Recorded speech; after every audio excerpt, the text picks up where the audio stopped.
Hello guys, welcome back to RJ Coding Tips. Makha tarpa video asi akhoi ngasidi statements khara nainajagani. Akhoi break statement natraga continue statement adugumba extra khara yauri akhoi nahan gi basic loop structure natraga control statement singduda adu singdo ngasi nainajagani aduna akhoi punna computer screen da yengminarse.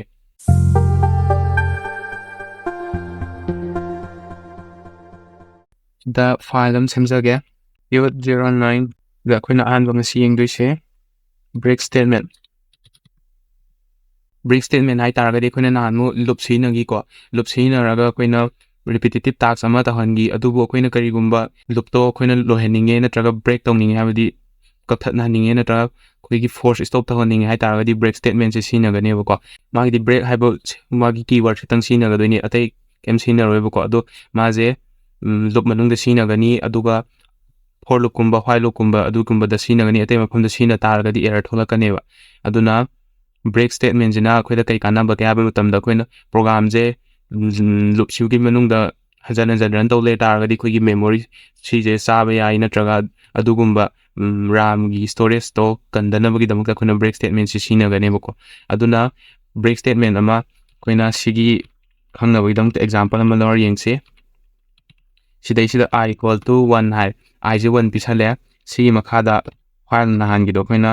karigumba I jina less than equal to 10 oidribo print out haidini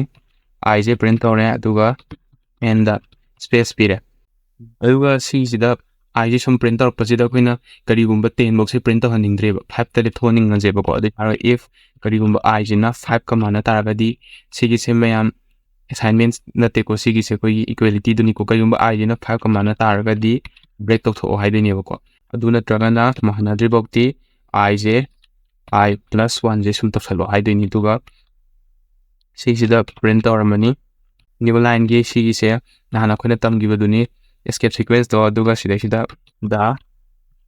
loop is done harvest thanam si sije am run tawring si sida yengo 1 2 3 4 5 up to 5 of tawre duga loop se lore kai no da khoina I je tasengna di 10 bok yodri bok se while je chathawamni agu sida khoina karigomba sigi se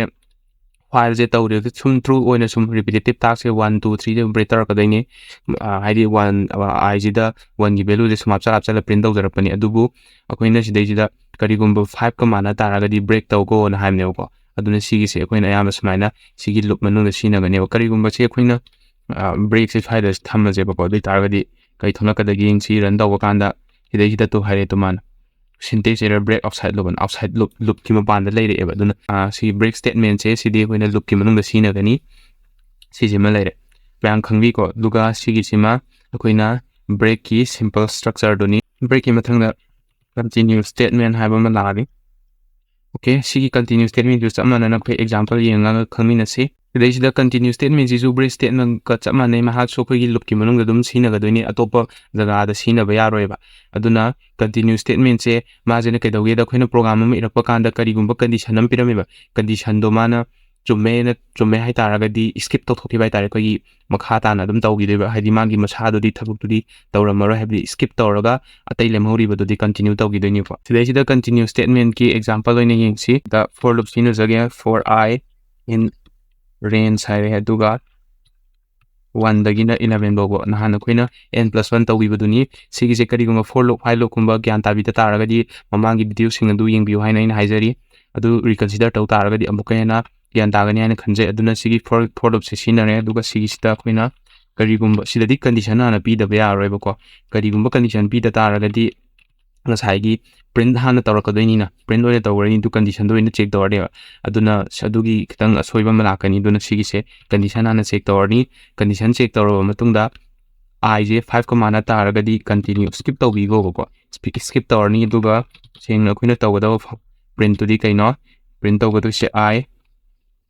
10 equal to sigi se print tawrane haidi ngasai range oina 1 2 3 4 sum chachab do 5 ka mana re taragadi ngasai 5 pa je da skip to thokrane aduga 6 7 8 oina chatkhane ko aduna sigi se copy tawjaga paste tawre e taragadi si je myam mu run tawring si the run taw kanda 1 2 3 4 5 mang re to si 5 se 5 si skip to thokre continue hadi ma je ma kya ni ꯂꯨꯞꯁꯤ ꯁꯨꯝ ꯆꯠꯂꯝꯕꯁꯤꯗ ꯃꯥꯗꯤ ꯇꯧꯗ꯭ꯔꯁꯨ ꯌꯥꯔꯦꯅ skip ꯇꯧꯊꯣꯛꯈ꯭ꯔꯣꯅ ꯑꯩꯈꯣꯏꯅ ꯄ꯭ꯔꯣꯒ꯭ꯔꯥꯝꯁꯤꯗ ꯁꯤꯒꯤ continue ꯁ꯭ꯇꯦꯠꯃꯦꯟꯁꯤꯅ ꯍꯥꯏꯈꯤꯗꯣꯏꯅꯦꯕ ꯑꯗꯨꯒ ꯁꯤꯒꯤꯁꯦ ꯑꯩꯈꯣꯏꯅ number print ꯇꯧꯕ ꯀꯥꯟꯗ ꯁꯨꯃꯥꯏꯅ ꯀꯟꯇꯤꯅ꯭ꯌꯨꯁꯦ ꯂꯥꯛꯈ꯭ꯔꯦ ꯑꯗꯨꯅ ꯀꯔꯤꯒꯨꯝꯕ ꯑꯩꯈꯣꯏꯅ ꯄ꯭ꯔꯣꯒ꯭ꯔꯥꯝ ꯑꯆꯧꯕ ꯏꯔꯛꯄ ꯅꯠꯇ꯭ꯔꯒ ꯄ꯭ꯔꯣꯖꯦꯛꯀꯨꯝꯕ ꯁꯥꯔꯛꯄ ꯀꯥꯟꯗ ꯑꯩꯈꯣꯏꯅ ꯏꯔꯔ ꯊꯣꯛꯇꯣꯔꯦ ꯍꯥꯏꯇꯥꯔꯒꯗꯤ ꯑꯗꯨꯒꯨꯝꯕ ꯀꯣꯗ ꯁ꯭ꯇꯦꯠꯃꯦꯟꯇꯣ ꯑꯩꯈꯣꯏꯅ ꯅꯠꯇ꯭ꯔꯒ ꯀꯣꯗ ꯁꯦꯛꯁꯟ ꯅꯠꯇ꯭ꯔꯒ ꯂꯨꯞ ꯁ꯭ꯇꯦꯠꯃꯦꯟ ꯃꯇꯦꯛ ꯑꯃ ꯌꯥꯎꯔꯛꯀꯗꯧꯕꯗꯣ ꯑꯗꯨꯗꯣ ꯑꯩꯈꯣꯏꯅ ꯀꯟꯇꯤꯅ꯭ꯌꯨꯒꯨꯝꯕ ꯕ꯭ꯔꯦꯛꯀꯨꯝꯕ ꯍꯥꯞꯄꯒ ꯇꯧꯍꯟꯗꯕ ꯑꯗꯒꯤ ꯁ꯭ꯀꯤꯞ ꯇꯧꯊꯣꯛꯍꯟꯕ ꯁꯨꯃꯥꯏꯅ ꯇꯧꯕ ꯑꯗꯨꯝ ꯌꯥꯏꯑꯕ ꯁꯤꯁꯤꯅ ꯀꯟꯇꯤꯅ꯭ꯌꯨ ꯁ꯭ꯇꯦꯠꯃꯦꯟꯇꯣ ꯁꯤꯒꯤ ꯑꯦꯛꯖꯥꯝꯄꯜ ꯑꯃ ꯂꯩꯔꯦ ꯅꯦꯛꯁꯇ ꯀꯟꯇꯤꯅ꯭ꯌꯨ ꯁ꯭ꯇꯦꯠꯃꯦꯟꯠꯀꯤ ꯃꯈꯥꯗ ꯑꯩꯈꯣꯏꯅ ꯄꯥꯁ ꯁ꯭ꯇꯦꯠꯃꯦꯟ ꯍꯥꯏꯕ ꯑꯃ ꯂꯩꯌꯦꯕꯀꯣ ꯄꯥꯁ ꯁ꯭ꯇꯦꯠꯃꯦꯟꯠꯁꯤꯗꯁꯨ ꯑꯩꯈꯣꯏꯅ ꯑꯦꯛꯖꯥꯝꯄꯜ ꯑꯣꯏꯅ ꯌꯦꯡꯁꯤ ꯄꯥꯁ ꯁ꯭ꯇꯦꯠꯃꯦꯟꯠꯁꯤꯗ ꯀꯔꯤꯒꯨꯝꯕ ꯑꯩꯈꯣꯏꯅ ꯂꯨꯞ ꯑꯃꯗ ꯁꯤꯁꯨ ꯑꯗꯨꯝ ꯁꯤꯖꯤꯟꯅꯒꯗꯣꯏꯅꯤ ꯀꯔꯤꯒꯨꯝꯕ ꯉꯁꯥꯏꯒꯤ ꯄꯥꯁ ꯁ꯭ꯇꯦꯠꯃꯦꯟꯠꯁꯦ ꯍꯥꯞꯇꯥꯔꯒꯗꯤ ꯀꯩꯝ ꯇꯧꯕꯤꯔꯅꯣ ꯍꯥꯏꯕ ꯑꯩꯈꯣꯏꯅ ꯀꯩ ꯍꯥꯏꯅꯤ ꯁ꯭ꯀꯤꯞꯁꯨ ꯇꯧꯔꯔꯣꯏ ꯑꯗꯒꯤ ꯕ꯭ꯔꯦꯛꯁꯨ ꯇꯧꯔꯔꯣꯏ ꯍꯥꯏꯕꯗꯤ ꯀꯟꯇꯤꯅ꯭ꯌꯨ ꯑꯗꯒꯤ ꯕ꯭ꯔꯦꯛꯁꯤꯡꯁꯦ ꯑꯝꯇ ꯇꯧꯔꯔꯣꯏ ꯁꯤꯝꯄ꯭ꯂꯤ ꯀꯣ ꯄꯨꯂꯞ ꯀꯥꯟꯊꯣꯛꯑ ꯆꯠꯈ꯭ꯔꯣꯕ ꯀꯩꯝ ꯇꯧꯕꯤꯔꯅꯣ ꯍꯥꯏꯕꯅꯦꯕ ꯑꯗꯨꯃꯥꯏꯅ ꯄꯥꯁ ꯁ꯭ꯇꯦꯠꯃꯦꯟꯠꯁꯦ ꯂꯥꯛꯀꯅꯤ ꯁꯤꯁꯦ ꯑꯩꯈꯣꯏꯅ ꯀꯔꯤꯒꯨꯝꯕ ꯗꯤꯐꯤꯅꯤꯁꯟ ꯍꯥꯏꯗꯤ ꯐꯪꯁꯟ ꯗꯤꯐꯤꯅꯤꯁꯟꯒꯨꯝꯕ ꯐꯪꯁꯟ ꯗꯤꯀ꯭ꯂꯔꯦꯁꯟꯒꯨꯝꯕ ꯑꯩꯈꯣꯏꯅ ꯄ꯭ꯔꯣꯒ꯭ꯔꯥꯝ ꯑꯆꯧꯕ ꯏꯔꯛꯄ ꯀꯥꯟꯗ ꯀꯔꯤꯒꯨꯝꯕ ꯏꯔꯔ ꯊꯣꯛꯇꯣꯔꯦ ꯍꯥꯏꯇꯥꯔꯒꯗꯤ ꯑꯩꯈꯣꯏꯅ ꯁꯤꯒꯤꯁꯦ ꯁꯤꯝꯄ꯭ꯂꯤ ꯄꯥꯁꯇꯪ ꯏꯕ ꯌꯥꯏꯑꯕꯀꯣ ꯍꯥꯏꯕꯗꯤ ꯔꯤꯇꯔꯟ ꯇꯧꯗꯕ ꯅꯠꯇ꯭ꯔꯒ ꯑꯗꯨꯃꯥꯏꯅ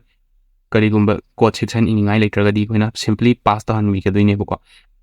ꯃꯥꯒꯤ ꯄꯥꯁ ꯁ꯭ꯇꯦꯠꯃꯦꯟꯠꯁꯤꯅ ꯍꯥꯏꯁꯦ ꯗꯨꯋꯤꯡ ꯅꯊꯤꯡ ꯍꯥꯏꯕꯒ ꯆꯞ ꯃꯥꯟꯅꯩꯑꯕ ꯑꯗꯨꯅ ꯃꯥꯒꯤ ꯑꯦꯛꯖꯥꯝꯄꯜ ꯑꯃ ꯌꯦꯡꯁꯤ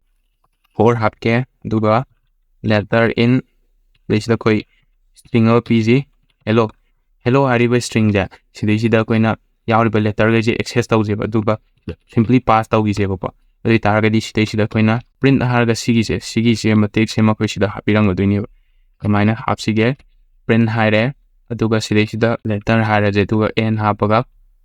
ꯁꯤꯒꯤꯁꯦ ꯒꯦꯞ ꯊꯝꯍꯜꯂꯁꯦ ꯑꯗꯨ ꯑꯣꯏ ꯇꯥꯔꯒꯗꯤ ꯁꯤꯒꯤꯁꯦ ꯀꯩꯗꯧꯒꯗꯒꯦꯗ ꯉꯁꯥꯏꯒꯤ ꯑꯩꯈꯣꯏꯅ ꯁꯤꯗꯗꯤ ꯕ꯭ꯔꯦꯛ ꯇꯧꯊꯣꯛꯈꯤ 5ꯇ ꯂꯣꯏꯁꯤꯟꯈꯤꯕ ꯑꯗꯩ 5 ꯌꯥꯎꯗꯕꯤꯗ ꯇꯧꯔꯛꯑꯦ ꯍꯧꯖꯤꯛꯀꯤꯁꯤꯅꯅꯦ ꯂꯦꯇꯔꯁꯤꯡꯁꯦ ꯑꯦꯛꯁꯦꯁ ꯇꯧꯔꯒ ꯀꯩꯝ ꯇꯧꯔꯨꯔꯅꯨ ꯑꯗꯨꯝ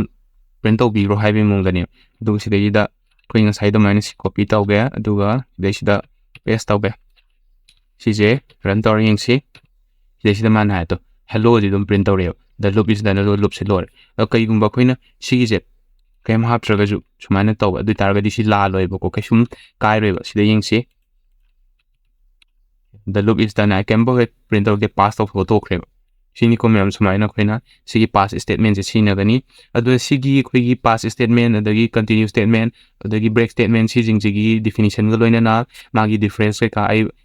RGS ꯕ꯭ꯂꯣꯛꯇ ꯍꯥꯞꯆꯔꯛꯀꯦ ꯃꯌꯥꯝ ꯑꯗꯨꯝ ꯄꯨꯟꯅ ꯆꯪꯉꯒ ꯌꯦꯡꯕꯤꯌꯨ ꯑꯗꯨꯒ ꯄꯥꯕꯤꯌꯨ ꯑꯗꯨꯒ ꯄꯨꯟꯅ ꯍꯩꯃꯤꯟꯅꯁꯤ ꯍꯥꯏꯅ ꯍꯥꯏꯖꯔꯤ